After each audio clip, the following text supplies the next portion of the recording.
अच्छे लोगों के तो मित्र बढ़ने चाहिए, शत्रुता नहीं।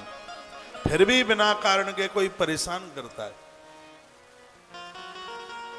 आपके प्लॉट को कब्जे में कर लिया है, प्लॉट आपका है, वो अपने उसके ऊपर बापगिरी दिखा रहा है, खाली करता नहीं है, दुश्मनी अकड़ दिखाता है, ऐंठ दिखाता है। तो इसमें बड़ा एक सुंदर सा उपाय बताया गया, कहा शत्रुणाम तापनार्थम वै तैल धारा से वो परी। शत्रु का ताप, उसकी गर्मी, उसका क्रोध कम हो जाए, उसके लिए सरसों के तेल के द्वारा, यह बीमारी के लिए भी है और शत्रु के दमन के लिए भी है। इसमें दो तेल, एक सरसों का तेल, सरसों का तेल है वह बीमारी को दूर कर देगा, और चमेली का तेल है वो दुश्मन के तापमान को नीचे कर देगा। इतना बड़ा प्रभाव है। कर्तव्या सुप्रयत्नेन कार्य से ध्रुवम भवेत। वर्णन किया है यह सरसों के तेल की, लेकिन ये सीधा नहीं, इसको जल में मिलाइए, पानी में मिलाइए। ये भी लिखा है सरसों के तेल की जलधारा के साथ में, यदि आपने यह अभिषेक कर दिया, जल के साथ मिला दोगे तो शत्रु को समाप्त कर देगा। ये सरसों का तेल स्पष्ट वर्णन है इसमें। शत्रुनाम तापनार्थम वै तैल, ये तेल की जो धारा है वो जल के साथ मिलाकर ये कार्य सिद्ध ध्रुवम भवेत, ये आपको काम को बना देगा। सार्स पे नैव तेलेन शत्रुनाशो भवे ध्रुवम। सरसों का तेल रोग का निवारण करता है, तो शत्रु का भी निपटारा करता है, स्पष्ट लिखा है। सरसों के तेल जल धारा के साथ मिलाकर ये शत्रु का दमन कर देता है। इसमें कोई भी किसी भी प्रकार की संशय वाली बात नहीं है। इसमें वर्णन का सुगंध युक्त तेल की धारा से भोगों की प्राप्ति हो जाती है। जैसे चमेली का तेल है, भोग वृत्ति दे देगा, ये शत्रु को भी पराजित करेगा, संसार की वस्तुएं भी दे देगा। तिल का तेल है, उससे भी अभिषेक होता है, समृद्धि दे देगा, कंगाली खत्म कर देगा। ये इसी ग्रंथ में लिखा हुआ है। लेकिन सारसपई नैव, सारसप कहते हैं सरसों को, सारसपई नैव तैलेन शत्रुनाशो भवे ध्रुवम। 79 नंबर का श्लोक है। सरसों की तेल की धारा के साथ शत्रु का दमन कर देता है। यह इसकी इतनी बड़ी महिमा है, बड़ा अद्भुत बात कही गई है। और शहद के साथ भगवान शंकर का पूजन कर दिया जाए तो व्यक्ति संपत्ति में बिल्कुल कुबेर की तरह हो जाता है। शहद के साथ इतनी संपदा होती है उसके पास। वर्णन है, श्लोक सुनाई देता, मधुना यक्ष राजो वै गच्छिक्ष से वो पूजना। कुबेर की तरह उसके भंडार भर जाते हैं। दरिद्रता के नाश के लिए, गरीबी की नाश के लिए, धन आकर के गलत जगह पर ना जावे। धन आ गया है, गलत जगह पर खर्च होवे ही नहीं। धन कुकर्म ना कराए, धन जुए में ना जाए, धन शराब में ना जाए, धर्म गलत काम में खर्च ना हो, इसके लिए शहद के द्वारा अभिषेक और धन हमारे पास आ जाए, इसके लिए गन्ने के रस के द्वारा भगवान महादेव का अभिषेक होना चाहिए। दोनों बातें कही गई हैं यहाँ। चक्षु रसस्यापि सर्वा आनंद करी से, गन्ने के रस से महादेव का अभिषेक करने से, शुक्रवार को गन्ने के रस से महादेव का अभिषेक, लक्ष्मी दौड़ी हुई घर में बैठेगी। ये मैंने कई बार बोला ही नहीं है। उज्जैन में शुक्रवार को गन्ने के रस से। हाँ, एक बात मैं कहना भूल गया हूं, तेल से, सरसों के तेल से शनिवार को अभिषेक करोगे तो इससे रोग समाप्त होगा, और मंगलवार को करोगे तो इससे दुश्मन निस्तेज हो जाएगा। मंगलवार के दिन सरसों के तेल से महादेव का अभिषेक दुश्मन को परास्त करने के लिए, और शनिवार को रोगों को निपटाने के लिए किया जाता है। संपत्ति के लिए गन्ने के रस से शुक्रवार के लिए, और इष्ट प्राप्ति के लिए गन्ने के रस से सोमवार के दिन अभिषेक किया जाता है। बहुत बड़ा आनंद प्राप्ति के लिए, आपको सकवन उत्साह हो, तो सोमवार को गन्ने के रस से, और संपत्ति के लिए, पैसों के लिए, धन के लिए शुक्रवार के दिन गन्ने के रस से भगवान महादेव का अभिषेक कीजिए।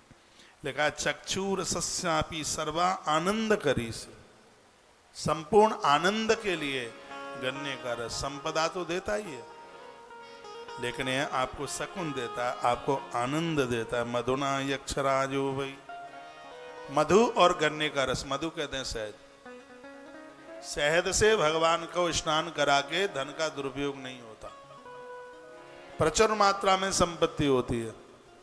गन्ने के रस से पैसा आता है, कंगाली खत्म होती है, दरिद्रता समाप्त होती है। यह इसकी महिमा का वर्णन किया गया है। और फिर कहा गया, जो अपने जीवन में गंगा जल से भगवान शिव का अभिषेक करते हैं, मृत्यु के समय में पांव में कांटा लगे, प्राण छोड़ने में उन्हें इतना भी कष्ट नहीं होता। व्यक्ति का जन्म होता है तो 10 लाख बिच्छू डंक मारे, उसे इतनी वेदना होती है, लेकिन जब उसकी मृत्यु होती है तो इसको इतना कष्ट होता है कि 20 करोड़ बिच्छू डंक मार रहे हो, उसको इतना कष्ट होता है। तो मृत्यु के समय पर पांव में कांटा लगे, इतना भी दुख ना हो, इतनी भी वेदना ना हो, तो उन लोगों को गंगा जल के द्वारा भगवान शिव का अभिषेक करना चाहिए। मैं श्लोक बोले देता हूं।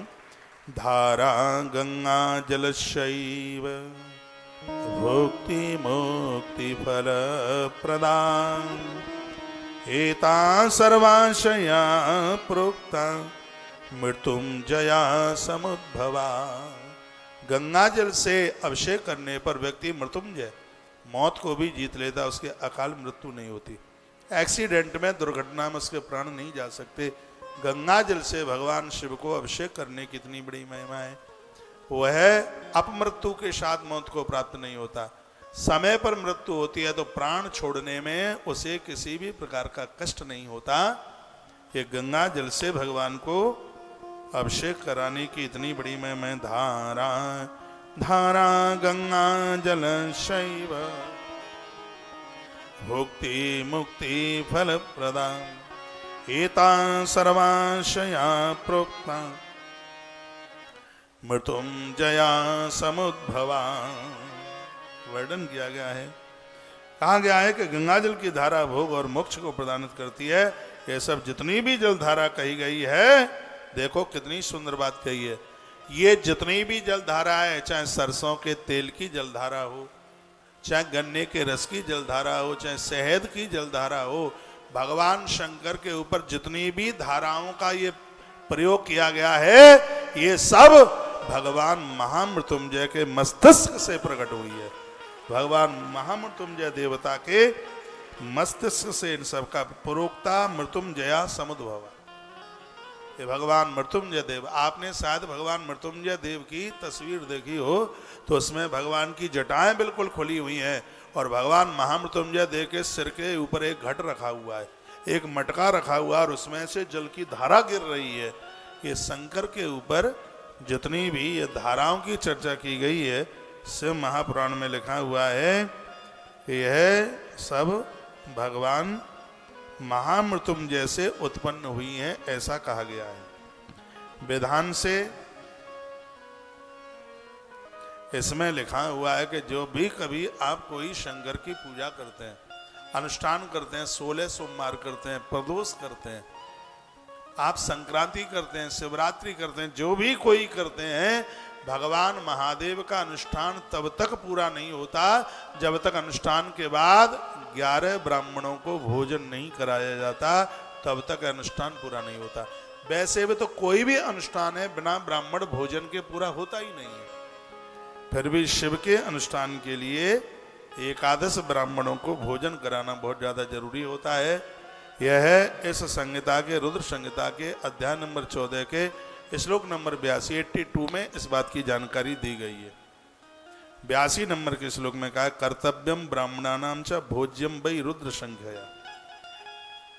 वर्णन किया गया है कि इसमें 11 ब्राह्मणों को, इसमें लिखा हुआ है कि रुद्र संख्या, 11 नहीं लिखा, रुद्र संख्या, रुद्र संख्या का मतलब जितने रुद्र हैं उतने ब्राह्मण। तो रुद्र कितने? रुद्र एकादश हैं। ये तो अपने आप जो कथा कहेगा ये तो उसको पता ही होगा अर्थ करने में। इसमें लिखा है कर्तव्यम ब्राह्मणानाम च भोज्यम वही रुद्र संख्या। इतने ब्राह्मणों को भोजन करावे। कितने ब्राह्मणों को? जितनी रुद्र की संख्या है। रुद्र की संख्या कितनी है? रुद्र की संख्या एकादश है। तो इसलिए शंकर जी के अनुष्ठान के बाद 11 ब्राह्मणों को भोजन होना चाहिए। एकादश ब्राह्मणों को भोजन। भाषा समझ में आ रही है? घड़ी का कांटा भी समझ में आ रहा है? तो बोर हो रहे हैं आप? अच्छा लग रहा है? शिव महापुराण, मुझे कोई पूछे कि शिव महापुराण क्या है, मैं कहूंगा कि जीवन का समाधान है। मरने के बाद ऊपर जाने के लिए सीढ़ी है, अवतरण का है यह। इसकी कृपा रूपी सीढ़ी पर चढ़ करके लोग भगवत धाम चले गए। ऐसा शिव पुराण। महादेव की कृपा से इससे महापुराण की कथा में आनंद हो रहा है। कहा गया है तत्रायतु प्रमाणम ही कर्तव्यम तद्विदानत। जब भी कभी आप अपने घर में शंकर जी का कोई अनुष्ठान कराते हैं तो इतने ब्राह्मणों को नियुक्त कीजिए जिसमें रुद्री पाठ अभिषेक के साथ कम से कम 10,000 मंत्र का जप भी पर डे होता जाए। वर्ण तत्रा अयुत प्रमाणम, इसके अनुष्ठान के प्रमाण में 10,000 जप की बात कही। और वैसे बताया गया है कि भगवान शंकर के अनुष्ठान में 11 ब्राह्मणों का होना जरूरी है। जो भी कोई आप महामृत्युंजय कराते हैं तो उसमें भले ही दिन कम रह जाए लेकिन ब्राह्मण 11 हो तो और ज्यादा उसकी महिमा। एकादश ब्राह्मणों के द्वारा अनुष्ठान कराया जाए। एक तो सबसे आनंद की बात है 11 ब्राह्मण पूरा जितना दिन का अनुष्ठान है रोज फलयार करेंगे, इसमें 11 ब्राह्मणों के भोजन की महिमा का वर्णन किया गया। एकादश ब्राह्मण क्योंकि रुद्र एकादश हैं और एक एक ब्राह्मण एक एक रुद्र के बराबर है। तो बड़ी अद्भुत बातें कही गई हैं। एतत्ते सर्वमाख्यातमित पृष्ठोहम मुनीश्वरः एतद् वै सबलम लोके सर्व कामा ही बतावहम। ब्रह्मा कहते हैं नारद, इस तरीके से भगवान शिव की पूजा कर ली जाए तो सब शुभ ही हो जाता है, कुछ अशुभ हो ही नहीं सकता। एत फलम लभते भक्ता तद बदामि यथा श्रुतम अत्र भुक्ताखिलम सौख्यम पुत्र पौत्रादि भी शुभम। पुत्र पौत्रादि सबकी संख्या बढ़ेगी, सब आनंद में होंगे। ततो याति महेशस्य लोकम सर्व सुखावहम्। भगवान महादेव धरती के सभी सुखों को दे देंगे, सब आनंद कर देंगे, किसी भी प्रकार की कमी नहीं रहने देंगे।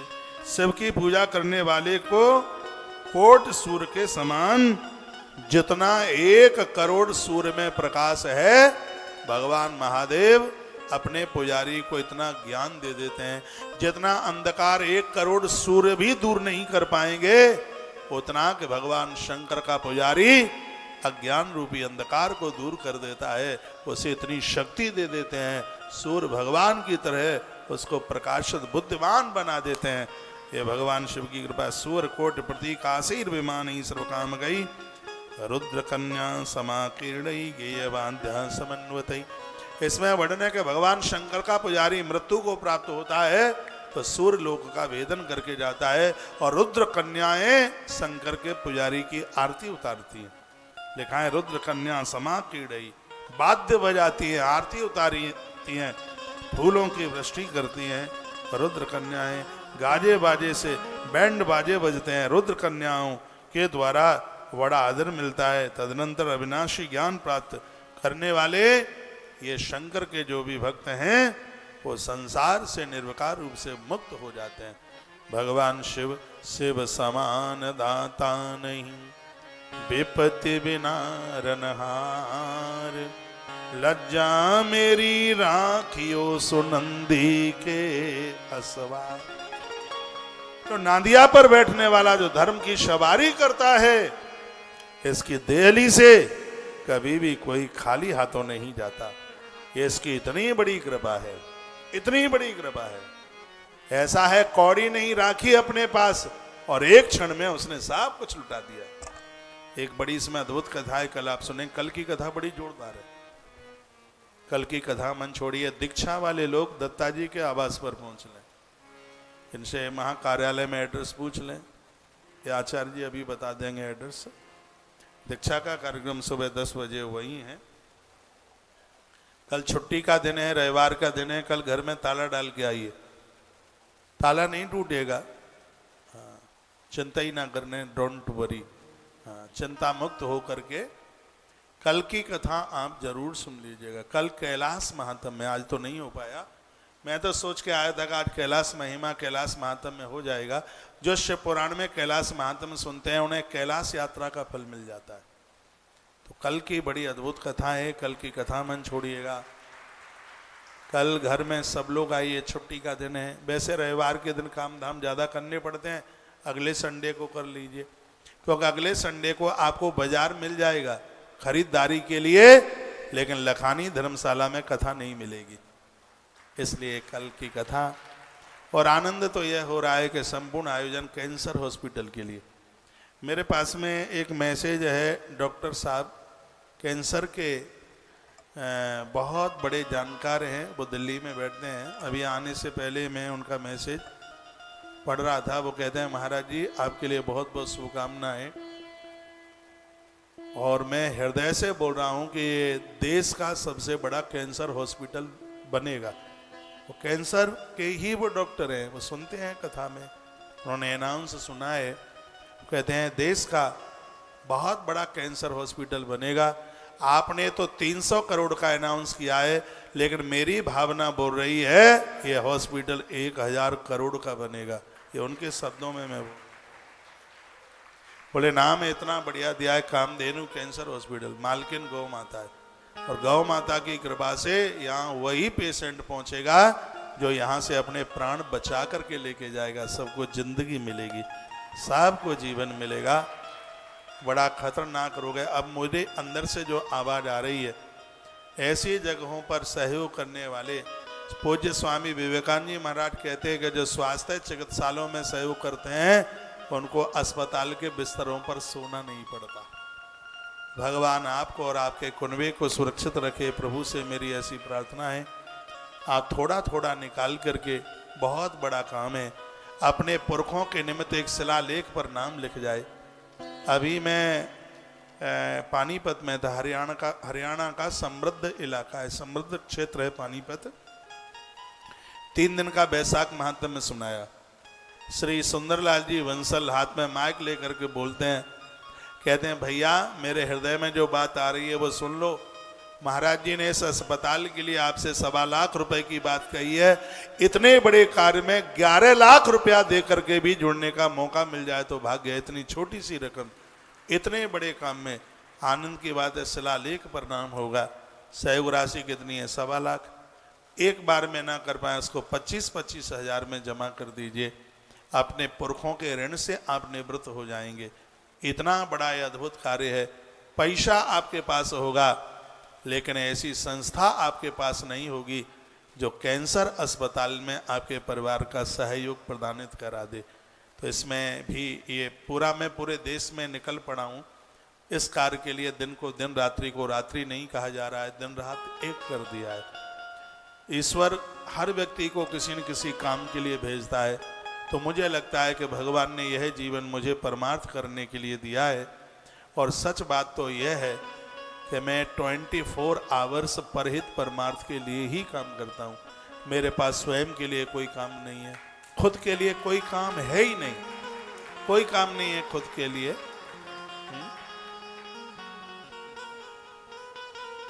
तो जीवन जीने में बड़ा आनंद हो रहा है। संसारी बन करके जीते तो सिगरा दिल दिमाग दूसरी जगह लगाना पड़ता, सब चिंताएं उधर की करनी पड़ती। लेकिन जो चिंताएं इधर उधर भटकती, वो चिंताएं न रहकर जो आज हमारे लिए चिंतन बन गई है, और वो चिंतन ईश्वर के लिए समर्पित हो गया है। इस कार्य में आप जोड़िए। मुंह से कह देना और करना एक बहुत बड़ी बात है। 1,00,000 गाय और एक ही जगह पर, 100 जगह पर आप कर लें ये व्यवस्था, लेकिन एक जगह पर 1,00,000 गायों की व्यवस्था ये कन्हैया के बिना, प्रभु के बिना नहीं हो सकता। और ये योजना नहीं है, कार्य बड़ी जोर से चालू है। 1,000 गौसदन, 15 बाई 15 का कमरा नहीं है। 1,000 गौसदन ऐसा नहीं है 15 बाई 15 के 1,000 कमरे बन गए। 1,000 गौसदन का मतलब है 1,000 गौशाला। ऐसी बहुत गौशालाएं, उनमें 100 गैया भी नहीं होती। यहाँ एक एक कैंपस बना के तैयार किया जा रहा है, जिसमें गायों को छोड़ने के लिए, देखिए एक गौ सदन में 100 गैया, उनके लिए आवाज छत, उनके लिए खुला मैदान, उनके लिए भूसे की व्यवस्था, और उनके लिए गोबर डालने की व्यवस्था, उनके बच्चों के लिए व्यवस्था। ये सब एक एक कैंपस, एक एक गौ सदन और पूरा आरसीसी का पूरा निर्माण, जिसमें आप भक्तों से एक गौ माता के लिए सिर्फ 7,000 रुपये का सहयोग लिया जा रहा है। तो इसमें ये सौभाग्य, आप फरीदाबाद मुझे सुनने वाले भक्तों को ये सौभाग्य प्राप्त हो रहा है। एक गैया के लिए 7,000 रुपया, 3 गाय के लिए 21,000 रुपया और 11 गौ माता के लिए 71,000 रुपये का सहयोग करके ये पुण्य, ये सौभाग्य कमा ले। 3,500 कमरे ग्वारियों के लिए बन रहे हैं। श्री रमेश चंद्र दत्ता जी ने ग्वारियों के कमरे में भी हमें एक कमरा समर्पित किया है। अभी इनके यहाँ पोती हुई है, कुछ महीने हो गए होंगे, 4-6 महीने, कितना टाइम हो गया है। और उस दिन मुझे इतना अच्छा लगा सुनकर, अनाउंस हुआ था दत्ता जी के यहाँ बेटे को बिटिया हुई है, और उस खुशी में वो ग्वारियों के लिए एक कमरा समर्पित कर रहे हैं, ग्वालों के लिए। हे भगवान के ही रूप में दिखाई देते हैं, सुबह से लेकर रात्रि तक गौ माता की सेवा करते हैं। तो इतना बड़ा यह कार्य हो रहा है, इसके लिए हम सिर्फ 3,000 रुपये का सहयोग, निर्माण में ग्वारियों के कमरों में सिर्फ 3,000 रुपये का एक छोटा सा एक सहयोग ले रहे हैं। तो ग्वारियों के कच्छों में भी पूरा कमरा 1.5 लाख रुपए का सहयोग ले रहे हैं उसमें। तो जैसे आपकी व्यवस्था है आप अवश्य में कीजिए, हर प्रकार से इस गौवंश के साथ आप जुड़िए। गौ माता आपको, आपके परिवार को चौड़े में नहीं रहने देगी, ये विश्वास मुझे है। आपके शीघ्र काम बनेंगे, दौड़ दौड़ करके बनेंगे, किसी भी चीज़ का अभाव नहीं रहेगा। बाहर कार्यालय दिखाई दे रहा है, आप गौ अक्षय वृत्ति के मेंबर बन रहे हैं, कार्ड तत्काल प्राप्त हो रहा है। 21,000 रुपया जमा करके रसीद भी संग ही लीजिए, कार्ड भी साथ ही लीजिए। यहाँ से 7 मुखी रुद्राक्ष दिखाओगे, 7 मुखी रुद्राक्ष, 7 मुखी रुद्राक्ष जिसकी महिमा मैंने 3 दिन लग के रुद्राक्ष की महिमा का वर्णन किया है। आज भी मैं जब इधर आ रहा था तो 7 मुखी, 9 मुखी, 10 मुखी रुद्राक्ष की मैं महिमा पढ़ रहा था। ये 7 मुखी रुद्राक्ष है, गरीबी का नाश करके ईश्वर के समान संपत्तिवान बनाता है। ये चीज़ें बड़ी दुर्लभ हैं और ऐसा नहीं है कि बाजार में चाहे 100 मिल जाए। इन सब चीज़ों को क्रय करने के लिए, व्यवस्था करने के लिए बड़ी व्यवस्थाएं करनी होती हैं। और ये भक्तों के यहाँ प्रसाद रूप में 7 मुखी रुद्राक्ष पहुँच रहा है, जो घोर गरीबी का नाश करता है। भगवान कृपा करे कि इस गौशाला की एक एक रसीद आपके घर भी पहुँचे, गौ माता की चुनरी आपके घर पहुँचे। बच्चों के लिए 3 मुखी रुद्राक्ष, इतना बड़ा प्रभाव है 3 मुखी रुद्राक्ष। हम और आचार्य जी चर्चा कर रहे थे, मैं भी बोल रहा था इनको कि यहाँ से जाते ही मुझे भी एक 3 मुखी रुद्राक्ष मड़वा करके गले में पहनना है। कोई तो बात होगी जब हम ये चर्चा, ये बोल रहे थे कि मुझे 3 मुखी रुद्राक्ष जाके मड़वा करके पहनना। इससे बातें ग्रंथों में लिखी हैं, और ये ग्रंथों में लिखा है, ये सब शोध किया हुआ है, ये सब बनावटी बातें नहीं है। 3 मुखी रुद्राक्ष मैंने बहुत लंबे समय तक पहना है। इंदौर में कथा थी, ओमकारेश्वर नर्मदा मैया नहाने को गए तो वो टूट के नीचे गिर गया, तब से गले में नहीं है। और ये मैं अभिमान वाली बात नहीं बोल रहा हूँ, मैंने ग्रंथ में जो भी चीज पढ़ी है, पढ़ते ही मुझे कंठ हो गई है, याद हो गई है। 3 मुखी रुद्राक्ष का प्रभाव, ताली तो बजाना मत, रूठे बैठे हो। 3 मुखी रुद्राक्ष का प्रभाव मैंने देखा। तो इस व्यासपीठ से 3 मुखी रुद्राक्ष दिया जा रहा है। आप सेवा की रसीद यहाँ तक लेकर के अभी पहुँचेंगे, यहाँ से प्रसाद दिया जाएगा। बाहर प्रसाद सबको मिल रहा है, ऊपर यहाँ पहले वो लोग आ जाया करें जिनको सहयोग जिन्होंने किया है। तो और आपकी हर पर्ची के ऊपर मेरा सिग्नेचर जा रहा है, इन पर्चियों को संभाल के रखिए। ये धन से ही नहीं, ये सब भगवान की कृपा से। फरीदाबाद तो इतना बड़ा है, 5 बीघा खेत में गुलाब लगा दिया जाए तो ये जरूरी नहीं है कि सगरे ही फूल भगवान को माला बन करके पहुंच जाएंगे। कुछ ही फूल हैं जो भगवान को हार बनकर पूजा में पहुंच पाएंगे।